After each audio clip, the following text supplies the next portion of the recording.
que abrir mão de sepultura. Por isso que nós é um povo que ainda, 200 anos depois, sociologicamente, não tem peso. Segunda palavra é gratidão. Gratidão por uma razão muito simples. Cabo-verdianos cantam Chigali. Isso percebe, mas também, mas a sociedade que conhece. Mas esse tinha que ser grato. Esse trabalha, esse empodera, esse integra, e mais do que isso, se a sociedade foi generoso com esse, exaja também na obrigação, correto, de ajuda que esse que fica lá atrás. É por isso que cabo-verdianos que instalam ali, há 200 anos, pesca da baleia, ou através de outros meios, primeiros povos africanos livres que chegam a esse país, eles mandam buscar seus familiares. A hora que eles mandam busca, eles mandam bidão, ou eles mandam dólar. Isso permite, de facto, também, que, de facto, cabo-verdianos lá na Cabo Verde, mesmo não estando nos Estados Unidos, eles beneficiam de sucesso de que esse cabo-verdiano. Porquê? Porque realmente nos prende desde muito cedo, mas enquanto povo, um aspecto importante para nos sobreviver como povo é nossa solidariedade. Não tem que ser solidário. Terceiro é trabalho. Por que está a falar de trabalho? Por uma razão muito simples. Está, mais ou menos, situa 200 anos atrás. A pessoa está a trabalhar, mas o trabalho está a dar meramente uma perspectiva, quando é dá, de sobrevivência. O verdadeiro chega a marca, exódia, mas o trabalho também te permitiu libertar de uma forma de dominação, que é miséria. Os verdaderos vêm, o juiz, esse trabalha e esse plano, o dignidade cada vez mais feliz, porque é uma sociedade de oportunidade e cabo-verdiano, como que tem medo do trabalho. Aliás, te lembra até uma expressão de Judge Leighton, ele fala, trabalho nunca engana-se dono. De modo que cabo-verdiano, com sorte se testa e afirma na sociedade e trabalha para que de facto, se passagem para esse país seja de facto reconhecido. Ele trabalha em diferentes setores, ele trabalha em diferentes lugares, mas lá onde vem, ele deixa, digamos, uma impressão digital de Cabo Verde. Por isso que 200 anos depois ainda tem pessoas que se lembram que tinham saudade da nossa comunidade. E agora também que seria justo para que nós mesmos, se não só falava de casos de sucesso. Tem, infelizmente, como na toda a sociedade, casos de sucesso. De pessoas que vêm, que conseguem nem mesmo voltar. De pessoas que, por razões várias, que teve sucesso que está pretendendo. Mas para esse também, não está a falar, mas nosso coração também está quase, está pula quase, e propriamente, mas nosso sentido de nação diasporizada, mas não está convive com todo tipo de situação, de sucesso e de menos sucesso. Eu queria, para terminar, falava, mas essa pequena introdução, licenciado, também não está a fazer sob o signo de uma grande esperança, de que as relações entre Estados Unidos e Cabo Verde está a ser uma relação cada vez mais forte, uma relação de cada vez mais confiança, uma relação de cada vez mais parceria de diferentes domínios, investimento, saúde, tudo área. E que, de facto, nossa comunidade pode desempenhar um fator, um papel e ser um instrumento fundamental para o desenvolvimento da Cabo Verde. Que tem dúvida para ninguém, mas remessas constituem um elemento importante para o nosso desenvolvimento, mas hoje, remessa é importante, sim, mas é preciso investir mais. É preciso investir mais. Porquê? Porque hoje, Cabo Verde mestre realmente investimento. E esse, nós diáspora, tem condição de fazer, e esse está fazendo. É preciso também criar, do ponto de vista de Cabo Verde, uma legislação talvez mais favorável a investidor imigrante. E queria, já agora, Aproveito também as oportunidades para pedir, senhores da acompanham, salve de palmas a todos os funcionários do consulado, porque sem eles nunca teria realizado. Muito obrigado. Muito obrigado. Boa noite. E que essa atividade desse seja uma atividade para todo nosso enriquecedor e que nos seja cada vez mais contente e mais consciente de nossa presença e do nosso passado. Obrigado.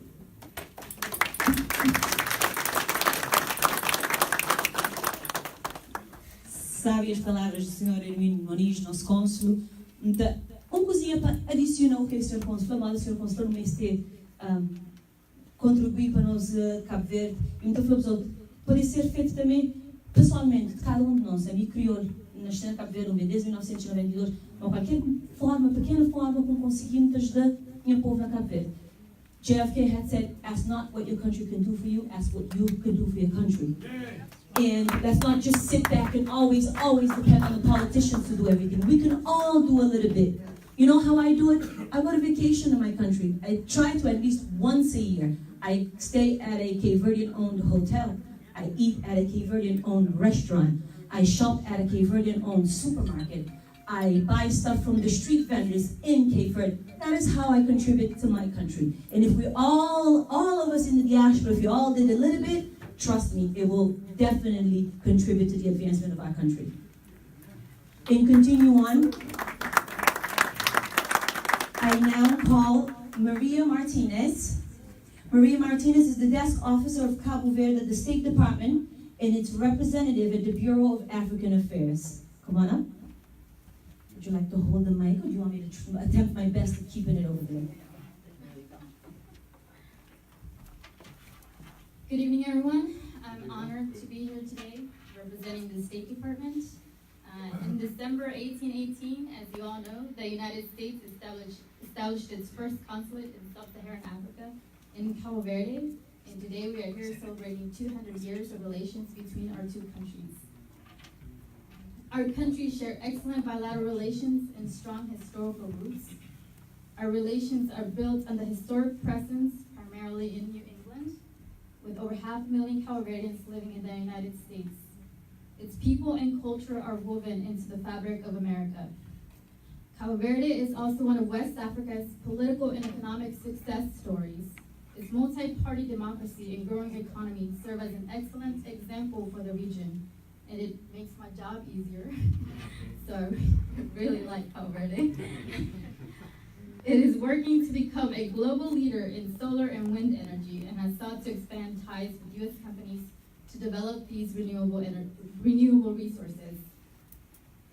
We commend Cabo Verde for all the work they have accomplished to complete 2 MCC compacts. The last compact, which was completed last year, focused on land management and registration to improve the business investment climate. We look forward to continuing to support Cabo Verde as an ideal place for migrant businesses to grow and invest. We have a strong partnership between our countries and in maritime security and law enforcement. Cabo Verde also participates in numerous multilateral exercises and meetings ranging from military exercises to cybersecurity fora, and it often emerges as a regional leader. Last year, as some of you may know and may have heard, we signed a status of forces agreement, which entered into force last month. The status of forces agreement will allow us to continue our military cooperation and exercises. We are proud to be Cabo Verde's strategic partner in all of these different areas, and we are determined to continue to build upon the solid relationship that already exists between our two countries. In the years ahead, we will continue to sustain and expand the progress we have achieved in our long and positive bilateral relationship. Thank you very much.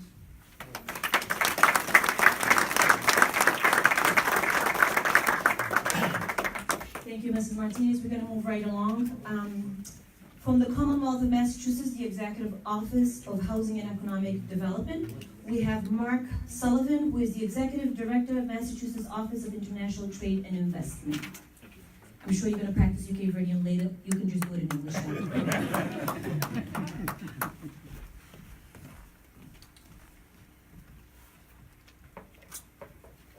So as mentioned, my name is Mark Sullivan, and I work for the Governor's Office.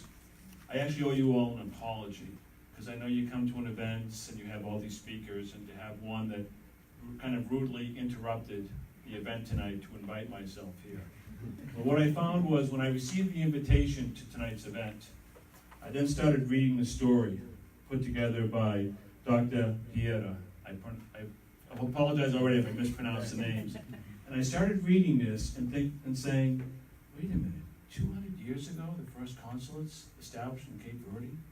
Samuel Hodges was literally born in Stoughton, Massachusetts, just a few miles down the road. So I selfishly thought to myself, okay, they're not going to get away without a proclamation from the government to really make this event. So, a proclamation, whereas in recognition of the bicentennial of the first United States consul in Africa, Samuel Hodges Jr., landing at the port of Praia in Capo Verde, December 4th, 1818. And whereas Massachusetts native Samuel Hodges Jr.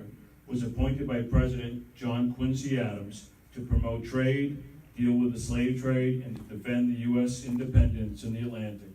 And whereas Samuel Hodges Jr. has been acknowledged as the first successful American businessman in Capo Verde. And whereas the largest Capo Verdean community in the United States is in Massachusetts, whereas the Cape Verdeans have had a rich impact to the Commonwealth of Massachusetts, with many Capo Verdeans becoming prominent public figures, and whereas it is appropriate that all Massachusetts residents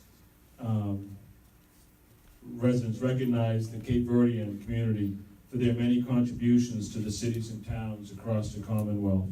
And whereas the Capo Verdean Consulate of Massachusetts, represented by Consul General Herminio Moninos, I mispronounced that, sorry, provides critical diplomatic relations services.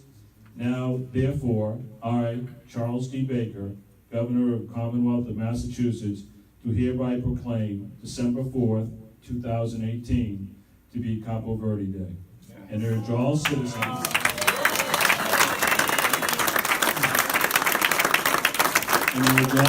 of the Commonwealth to take cognizance of this event and participate fully in its observance.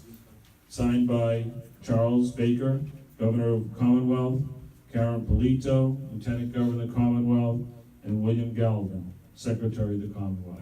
Again, thank you very much.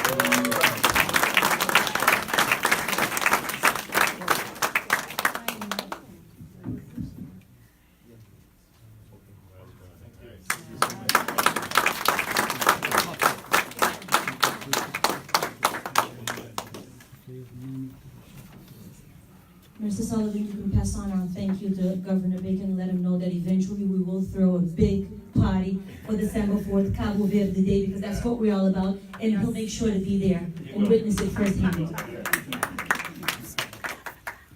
And now you're going to get a better understanding of the celebration with our keynote speaker. I'm going to read a little bit about it. So many accolades that I have to have it written down, and I have to read it, or else I'm sure I'm going to miss something. So I'm going to put my head down to make sure I get every single note of who he is. Eduardo Dilson Camilo Pereira is a PhD in history at the Faculty of Philosophy, Literature, and Human Sciences of the University of São Paulo, and postdoctoral in history at Federal University of Minas Gerais, Brazil. Between 2013 and 2017, he was a visiting professor at the Faculty of Philosophy and Human Sciences of Federal University of Minas Gerais, Brazil. He was a professor at Universidade de Cabo Verde, Instituto Superior de Ciências Jurídicas e Sociais, and Instituto Universitário de Educação. Also, he was twice a visiting professor in the doctoral program in history of contemporary Africa at Federal University of Minas Gerais, Brazil. He's published several books, dozens of articles and chapters about the resistance to colonialism in Africa. Since 2014, he has been researching about the first U.S. consulate to the Cape Verde Island and the foundation of the New America on the West Africa. Today, first he will be discussing about the first U.S. philanthropy of Cape Verde people during the famine of 1832 to 1833. Second, he'll be analyzing the immigration of Cape Verdean people to New England And third, analyzing the importance of this consulate in the foundation of Liberia. Please put your hands together in welcoming tonight's speaker, Dr. Eduardo Dilson Camilo Pereira.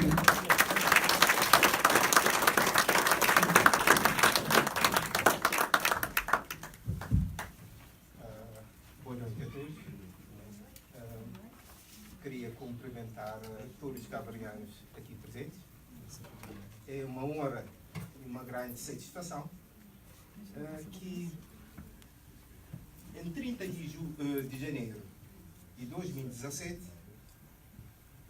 propus pessoalmente à administração Trump, ao governo federal americano, apresentando os projetos em conjunto com o embaixador Donald Heflin, pela primeira vez acerca deste consulado e a importância deste consulado para toda a costa ocidental africana e o mundo atlântico de uma maneira geral.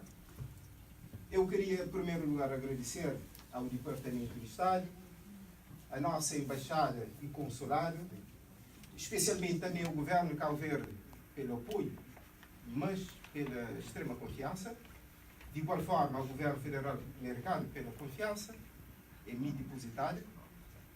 E conhecimento é poder. Sem conhecimento do que somos, das relações que nós temos com os Estados Unidos, não poderíamos estar aqui a celebrar os 200 anos. Eu passo sinteticamente a analisar a importância deste consulado para o mundo atlântico, a importância deste consulado para Cabo Verde e toda a costa ocidental de África. Algumas perguntas que nós temos, principalmente, este consulado ajudou a criar a Liberia? Qual a importância deste consulado e das igrejas protestantes, no caso, na imigração cabo-verdiana para os Estados Unidos? Simon Rogers Jr. foi nomeado em maio de 1818 por John Quincy Adams, enquanto secretário de Estado do presidente Monroe, enquanto primeiro cônsul dos Estados Unidos na África. A sua nomeação nós podemos atestar. Esse é o primeiro prédio, o primeiro building do consulado na praia, fica localizado ao lado da Igreja Matriz Católica do Platô. Este quadro é de 1827 e foi pintado por William Reynolds em janeiro de 1827. É o que representa, de fato, a luta contra o tráfico de escravos, mas também, sobretudo, a implantação das duas colônias na costa ocidental de África. Os documentos, passo aqui a apresentar alguns documentos da nomeação de Simon Rogers Jr. enquanto cônsul dos Estados Unidos em Cabo Verde, na praia, com jurisdição em toda a costa ocidental da África. Os documentos da sua nomeação, que não vou deter por questão de tempo na sua nomeação. E Simon Rogers Jr. chega a Cabo Verde a 3 de dezembro, na Ilha do Maio, de 1818. Às 11 horas, portanto, da manhã, ele desembarca no porto inglês, na Ilha do Maio. E, no dia 4, pelas 10 horas, ele é recebido pelo governador-geral, António Puzish, pelo, portanto, capitão Jenkins e também, sobretudo, pelo capitão Blackman, certo? Isso acontece no dia 4 de dezembro de 1818, às 10 horas da noite, né? Então, o resumo da chegada dele a Cabo Verde. Em 2016, eu estive com o Mayor Stotter e nós visitamos em conjunto a sepultura de Simon Rogers Jr., que eu passo aqui a analisar, onde está, portanto, ele morreu efetivamente em outubro de 1827 em Cabo Verde e o corpo foi trasladado para Stotter. Ele é nascido em Easton, depois viveu parte da sua juventude em Stotter. Por isso que Stotter tem muito significado para a comunidade cabo-verdiana, muito significado para as relações entre os Estados Unidos e Cabo Verde.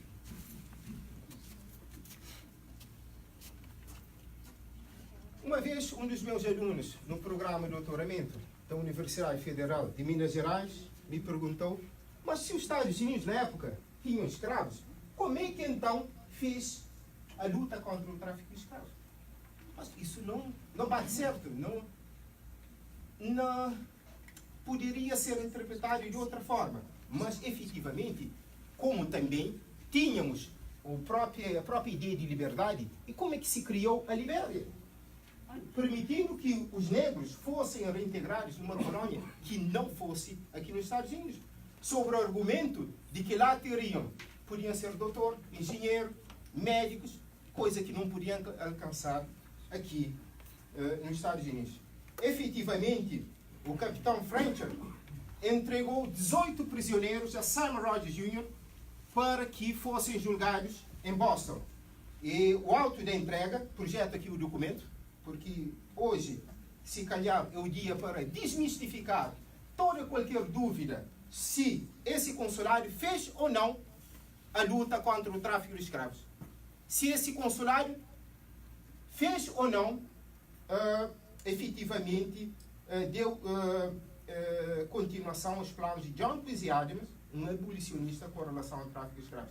Então, Frencher entrega os prisioneiros a Sam Rogers Jr., que, por sua vez, pagou Henry Snow, comandante do navio Rebecca, para os transportar e entregar ao Marshal do distrito de Boston, primeiro, e depois do distrito de New York. Esses documentos em New York estão a ser recuperados. É o único documento manuscrito que ainda não tive acesso direto, mas estão a ser recuperados e conto até o final do mês de janeiro consultar essa documentação que eu já tinha requisitado desde, portanto, 2017. Então, Frencher responde a Sam Rogers Jr. a entrega e, de fato, que esses prisioneiros violaram a lei do Senado americano com relação ao tráfico de escravos. Efetivamente, estou a analisar a fonte, inclusive, onde estão essa documentação, para que ninguém nesta sala tenha dúvidas com relação se os Estados Unidos fez ou não a luta contra o tráfico de escravos. E, de fato, continua Frencher, que pagou, através de Sam Rogers Jr., $200 para que esses prisioneiros fossem entregues em New York ao Marshal para cumprirem a pena de terem violado, portanto, a lei americana. 200 anos. Muitos de nós, eu já ouvi críticas em relação. Por que celebrar 200 anos? Tem algum peso? Alguma importância para nós, enquanto povo? Por que celebrar a fundação, a criação desse consulado? E William Merrill, na sua carta dirigida ao secretário de Estado de 1834, celebra a mudança política em Cabo Verde, mas também, sobretudo, diz ele, a filantropia americana foi celebrada com 21 tiros de artilharia. E o prefeito Manuel Antônio Martins fez questão de celebrar a maior filantropia que os Estados Unidos praticaram com relação a um país estrangeiro. Mais do que isso, e vamos ver mais à frente, não se tratou de uma ajuda governamental. Tratou-se de uma ajuda das igrejas, do povo americano com relação a Cabo Verde. Caridade, salvação, Deus e um pastor, John Brazier, pastor da Unitarian Church. Isso vou analisar com vocês ao longo dessa exposição. O principal intento de Sam Rogers Jr. foi implantar as duas colônias, decididas, inclusive, através da criação da American Colonization Society, em 1817. E um dos propósitos da sua nomeação é implantar essa colônia. E teve toda a jurisdição para implantar. Primeiro, criando uma colônia de homens livres. Segundo, que tivesse o seu próprio governo. E terceiro quesito, baseava sobretudo no comércio. Como Thomas Paine defendia com relação aos Estados Unidos de se fazer um país baseado, fundamentado na ideia da liberdade, mas também na ideia do comércio, né? O sustento da liberdade. Nessa carta de Gerald Ashman, governador da Libéria, para Samuel Rogers Jr., de 1827, atesta que o consulado na praia tenha jurisdição sobre toda a costa ocidental de África. Uma das questões que o professor George Brooks, por questão, hoje não está presente, por estar hoje debilitado a nível de saúde, já com 90 anos, não pude estar aqui presente, mas pessoalmente enviou-me um e-mail agradecer ter continuado uma pesquisa que cabia ser feita e principalmente que ele já tinha iniciado desde a década de 70 enquanto professor da Indiana University.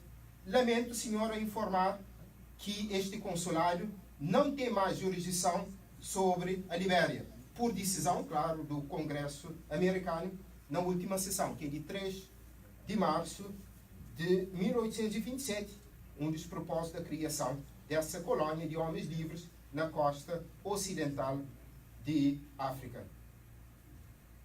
Uma das questões dessa pesquisa, em que medida, então, esse consulado influenciou a própria resistência ao colonialismo na África. E Samuel Rogers Jr. aconselha John Quincy Adams a reconhecer imediatamente a independência do Brasil, da Argentina, Colômbia, como parte da luta contra o tráfico de escravos, porque não haveria mais receptadores. Não é só questão de aprender as embarcações na costa da África, mas também inviabilizar toda qualquer forma desses escravos serem comprados nas Américas. Então, é bem claro na sua carta a John Quincy Adams, reforçando uma América unida e a necessidade urgente de se reconhecer a independência, portanto, do Brasil, no caso, reconhecendo o novo governo. É através dessa documentação também de Samuel Rogers Jr. que nós conhecemos a revolta dos engenhos. E ele descreve a revolta dos engenhos. A necessidade de 150 homens que fizeram resistência em Cabo Verde ao poder colonial português. Isso está bem claro. A documentação, isso está no diário de Samuel Rogers Jr.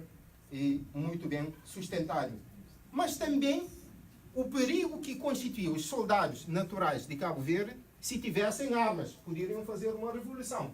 Ele fala em revolução em 1825, fala em revolução em 1821, com relação à primeira declaração, a tentativa de independência de Cabo Verde.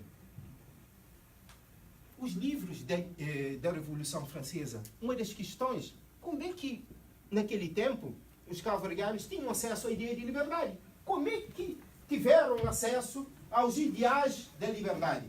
E Samuel Rogers Jr. atesta que os livros da Revolução Francesa circulavam em Cabo Verde.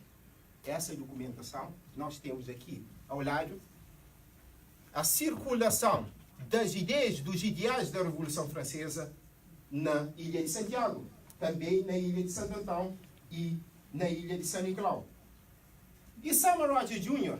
atesta o embarque dessa deputação para o Rio de Janeiro. Diz ele na sua agenda, isso é a transcrição que foi feita em 2004 do documento em original, que uma deputação no dia 15 de julho de 1822 foi enviada ao Rio de Janeiro para beijar as mãos do imperador.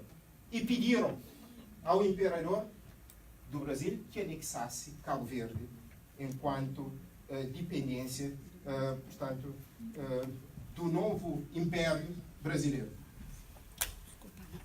Por que celebrar 200 anos? O que significa a fome de 1832 e 33 para a imigração cabo-verdiana? Tivemos cabo-verdianos antes de 1832? Tivemos. Mas enquanto corrente migratória, nós passamos a ter cabo-verdianos a partir de 1832. A fome e o diário de 1830 tenta embarcar 6 cabo-verdianos na ilha da Boa Vista para os Estados Unidos. E foi preso e condenado e depois solto no navio Betsy of Boston. Então os autos que eu meramente, os autos têm 29 páginas, estou somente a apresentar 3 páginas fundamentais desses autos. Mas ele descreve como o procedimento de há mais de 2 décadas de navios balheiros trazerem cabo-verdianos para Boston, para Nova Inglaterra, de uma forma geral.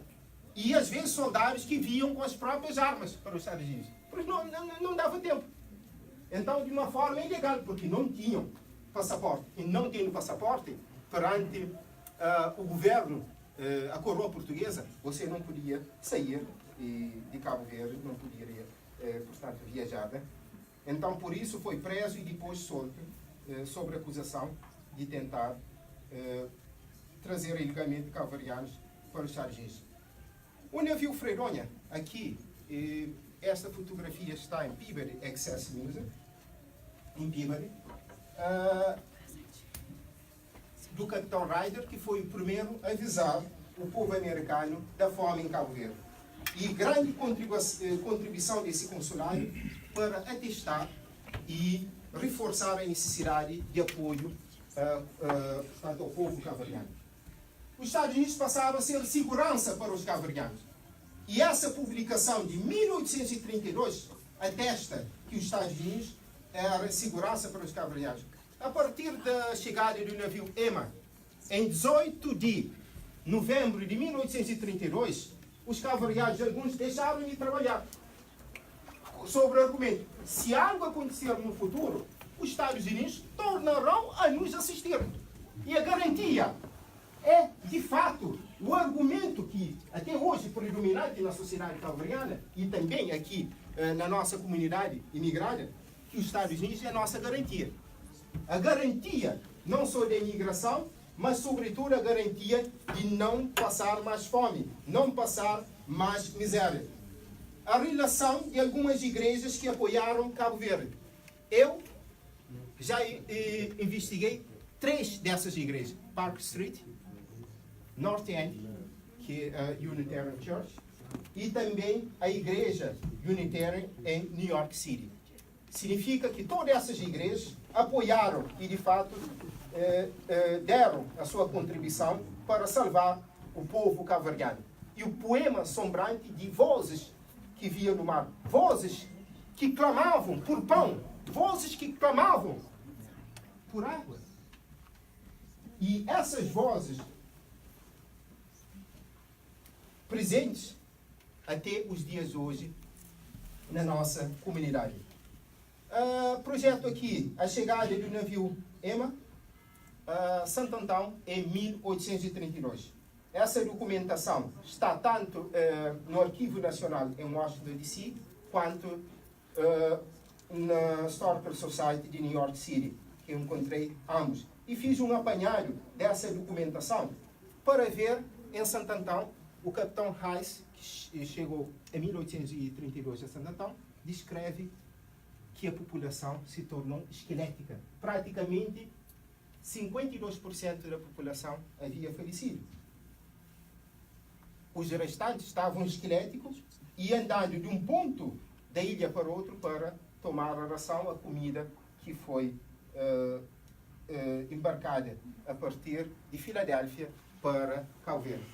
É a carta da Comissão de Filadélfia, as diretrizes ao capitão Reis e também ao cônsul na praia, William Merrill. Nós temos também a carta do governador e dos cidadãos de Filadélfia, as instruções.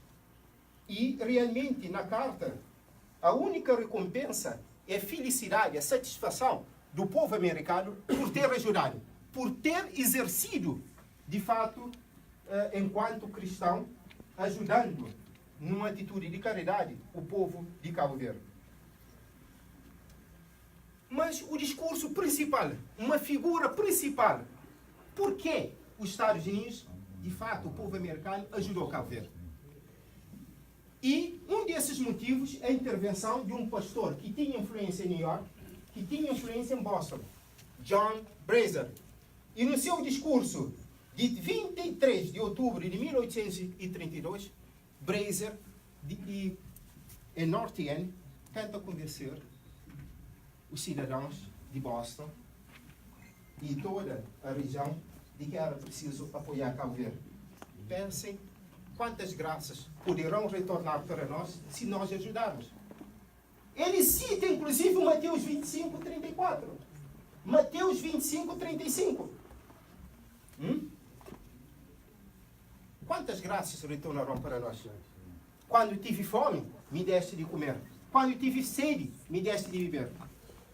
E Brazier cita Mateus 25, 34, as recompensas que o povo americano poderia receber se de fato apoiasse, se de fato exercesse a sua caridade com relação ao povo cabo-verdiano.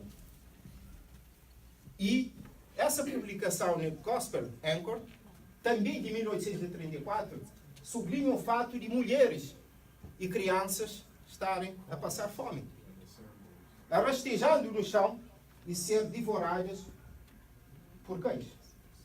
Toda essa comoção em Boston, em New York, a partir de 1832, mobilizou cristãos de todas as igrejas, homens, mulheres, crianças, a apoiar Cabo Verde.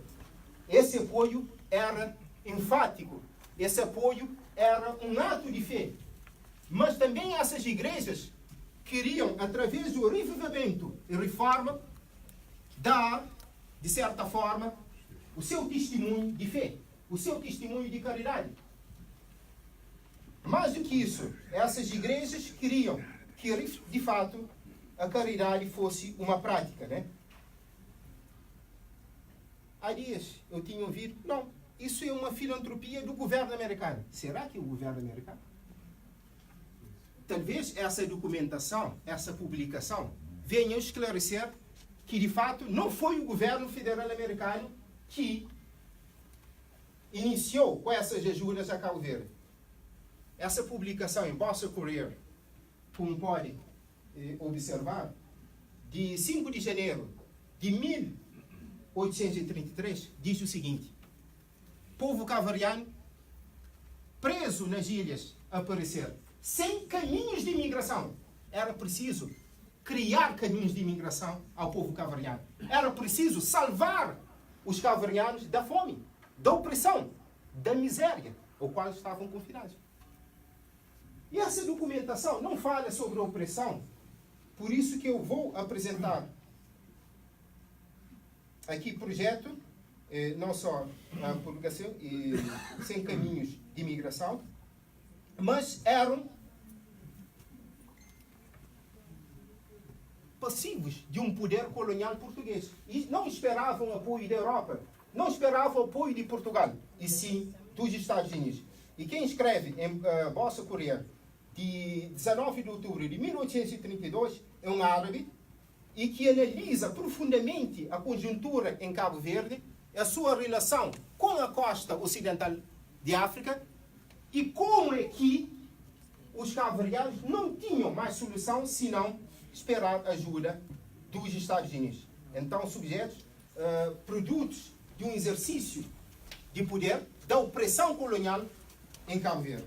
Então, veja, William Reynolds, ao agradecer portanto, todo o apoio dos cidadãos de Boston, diz e agradece a todos aqueles que contribuíram para ajudar Cabo Verde na seu ato de caridade e de uma forma bem explanada com relação ao governador de Cabo Verde, na altura, e o cônsul-geral na praia, William Merrill. E Manuel Antônio Martins diz que tinha vergonha em ser português, porque Portugal não ajudou o povo cabo-verdiano. Aliás, há uma documentação célebre nesse sentido, e que atesta que os portugueses em New York agradeceram o povo americano por ter ajudado os portugueses a deslocarem em Cabo Verde, mas nunca se refere, portanto, ao povo cabo-verdiano. A única nação, então, que ajudou e nos livrou da madrasta fome, ou seja, do governo usurpador. Senhoras e senhores, os argumentos centrais da celebração, não só a questão da fome, não a questão da implantação do primeiro consulado na praia, que teve como objetivo 3 fundamentais. Primeiro, combater o tráfico de escravos. Segundo, a implantação das colônias, das duas iniciais colônias na costa da África. Uma terceira razão, que é de peso, que é a defesa da independência americana no mundo atlântico. Desde 2014, tenho pesquisado acerca do primeiro consulado, com muito sacrifício do ponto de vista pessoal, humilhações, mas até hoje não desisti do objetivo maior, que é a pesquisa, o que rege a minha vida enquanto pesquisador. Passando por injustiça, passando por humilhações, mas até hoje, mantendo a minha dignidade, não desisti de percorrer o meu caminho. E agradeço imenso o consulado e a embaixada, mas todo o staff desse consulado que sempre mostrou empatia, mas também correlação ao nosso projeto. Senhoras e senhores, muito obrigado.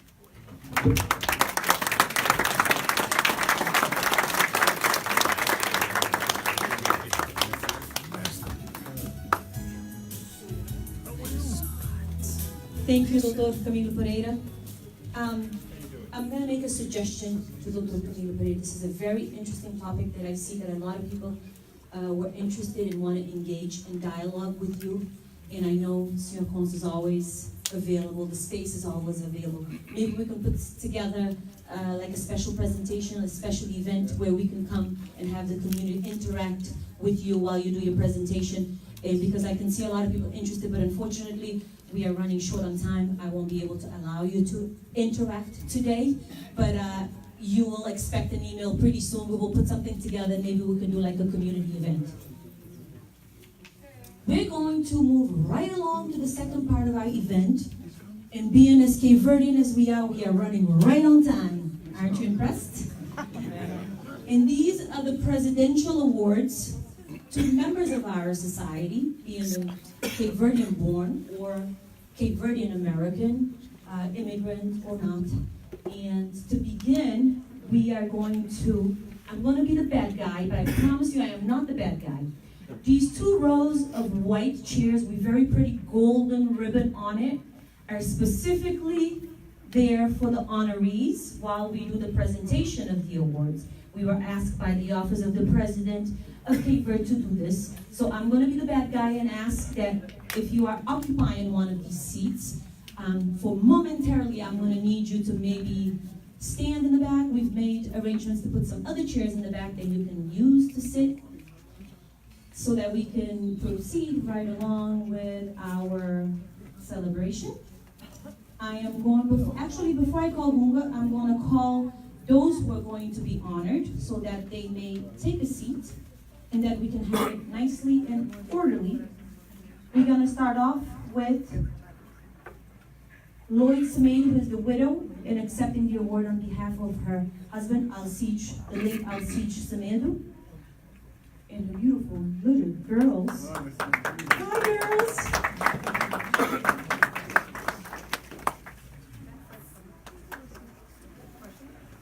Alzerina Gomes. On behalf of Pista Club, Ais Gonçalves. Dr. Jean-Jacques Alves is not present. We will have someone accepted on his behalf. João Santos Rezende. Joseph Depina. Juvino Pérez.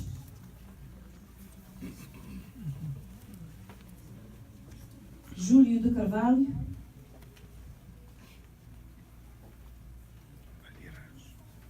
Miguel Ângelo Rodrigues Pires.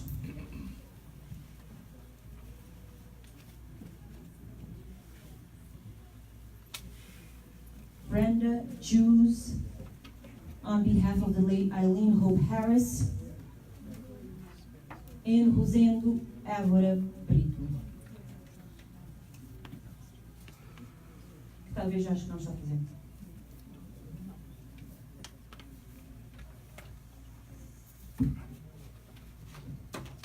And in reading the presidential decree, I'm going to call, she told me to call her Gunga the Consulado. So with you, I have the pleasure of introducing Gunga the Consulado.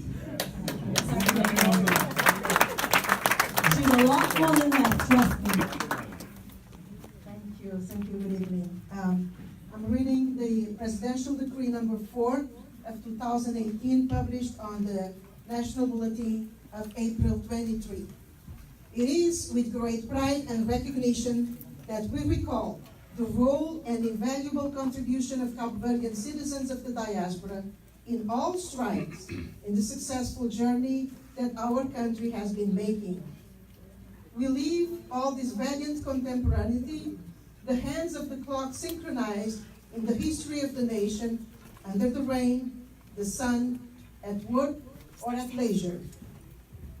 If we all disregarded, all the conventions suspended, we would only be left with the sense of identity that comprises all of us in a wide embrace. A sense of transversal belonging, children, grandchildren, and grandparents, connected by the same pitch in this culture originating from the islands, thanks to new technologies, the former for the discovery and the later for the awareness of their contribution in the progress of this global nation. Two different generations that dive into the great and extraordinary adventure. It is undoubtedly a debt of our country to these children, whose course and distance also give us awareness of our own needs. Our eyes are constantly set in the potential existing in these islands, men and women, wherever they may be. In their sense of humanism and solidarity, resultant of this underlying ideal that inspired the best representatives, regardless of social status, in the host countries. It was on these rocks, in the middle of the ocean, that the original home, mythical, symbolic, but real, of this beneficent nation was founded. From here, its principles and core values are spread out, and its distinction and recognition are also a desire for future achievements to water the seeds of new and valuable contribution to our continued assertion and construction of global community in peace, hope, solidarity, and social and cultural progress for all. On the other hand, we also wish to salute the friendship as well as the valuable and objective contribution that nations of host countries have made to our immigrant communities, facilitating their integration and strengthening the cooperation links between our two countries. Therefore, in recognition of invaluable contribution and effort in these Cape Verdean citizens in the immigrated communities, as well those in the host countries who assisted them in the construction and assertion of the national values, and in usage of the competence granted to me by Articles 13 and 14, Paragraph A of Law number 54/2 of 85, published January 10 by the Articles 5, Paragraph A of Laws 23/387, 22/387, and 23/387, all of August 15, in the writings provided by Law number 18/596 of December 30th. The President of the Republic of Cape Verde decrees the following. Thank you very much, Olga. Before we proceed with the certificates to the honorees, it is with great pleasure that I present to you Your Excellency, our Ambassador, Dr. Carlos João Veiga. So you can address this community. I'd like to have you address him first, and then we'll present the certificates.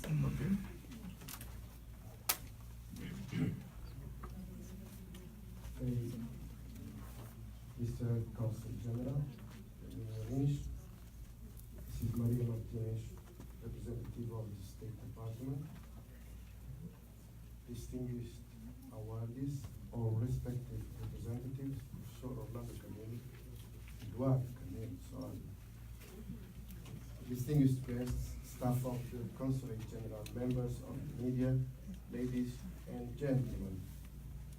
First of all, allow me to greet our guest, Maria Martinez, Desk Officer for Cape Verde and the State Department, the key that tries to open the door in our relationship with American authorities and who is honoring us with her presence here at Cabo Verde's home in New England, an area that hosts the largest community of the Cape Verdean nation.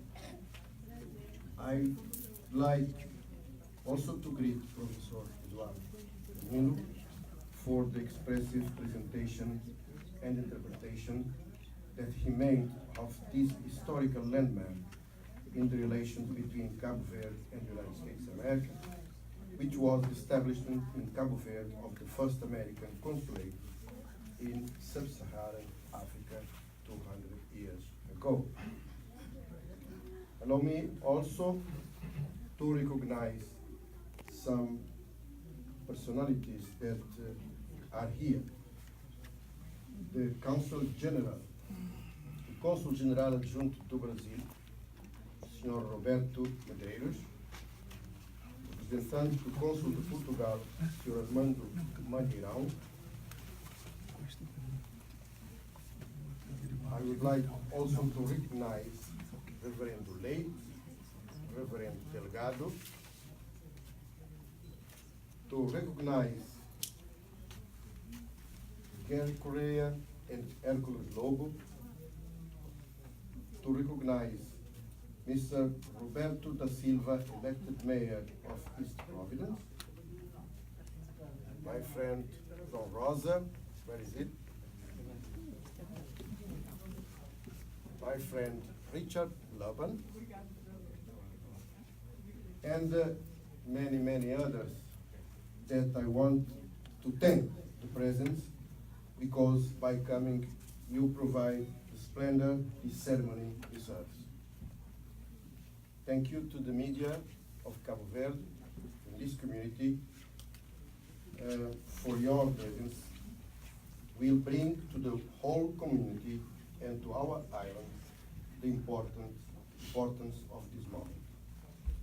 Excellencies, ladies and gentlemen, in this event, we celebrate on the one hand the above-mentioned historical milestone, and on the other hand, the awards granted by His Excellency the President of the Republic of Cape Verde to several members of the Cape Verdean diaspora in the United States in recognition for their achievements in the professions and the activities they have embraced, and their accomplishments in the life of the Cape Verdean community in the United States.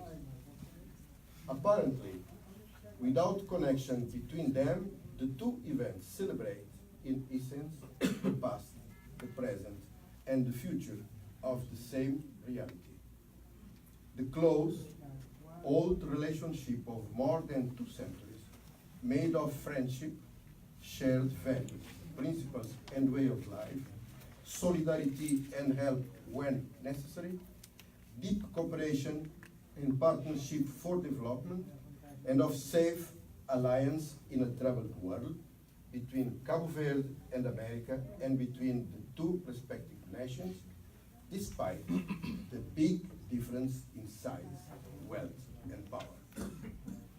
A relationship of which one of the best outcomes is the Cape Verdean community, the most successful and well integrated in the American society, but also part of the Cape Verdean nation and very connected, body and soul, to our island. A relationship of promising future in which one of Cabo Verde's main assets is the Cape Verdean community living in this great country, and so well represented here by the distinguished awardees and by Professor Eduardo Camilo. Well represented in the diversity of gender, professions, values, capacities, and activities, and in the number of civil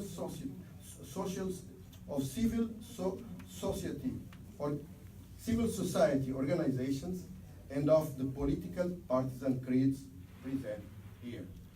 We have people of all the political parties here, which are the reflection of this community, and at the same time the great factor of its unity and the strength that sets in sets it in constant, assertive, and vibrant movement when it is necessary to help in solidarity the most vulnerable ones in the community, in other diasporas, or in our island. When to invest in human capital is the key to a better life here and in the islands. Or when it comes to preserving, cultivating, and promoting Cape Verdean culture, traditions, and identity in their different facets, even far from the homeland. For those who work and live off their work, it is an enormous effort. It requires character, will, organization and dedication, capacity, knowledge and commitment, persistence and resilience. It requires love, openness to and identification with the community, detachment, a sense of responsibility, a sense of service to the community and citizenship. That's why the Cape Verdean community sees itself in our commitment, our talent, and our multifaceted art, and in our diversified leadership.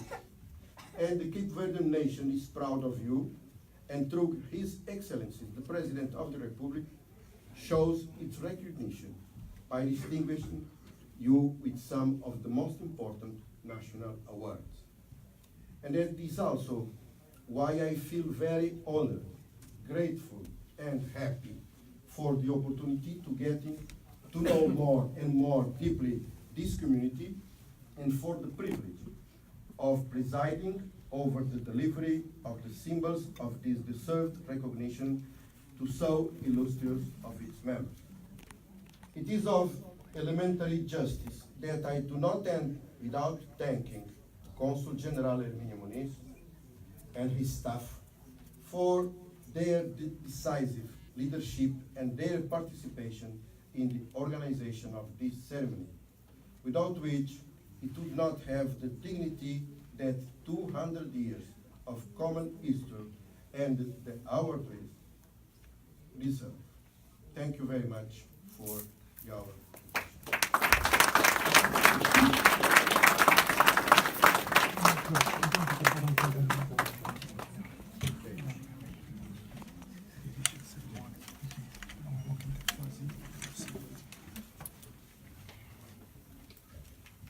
At this time, I would like to call one of the honorees, and he is going to address you on behalf of the Cape Verdean American, Dr. Isidore Ramos. I was introduced to him today. I was told many facts about him, but the one that stuck on my head, and I'm going to tell you, is that he was the first Cape Verdean mayor in the United States of America. And I tell you, he opened the doors to many who are now in office, and to many of you who may one day want to run for office. So please put your hands together in welcoming Dr. Ramos.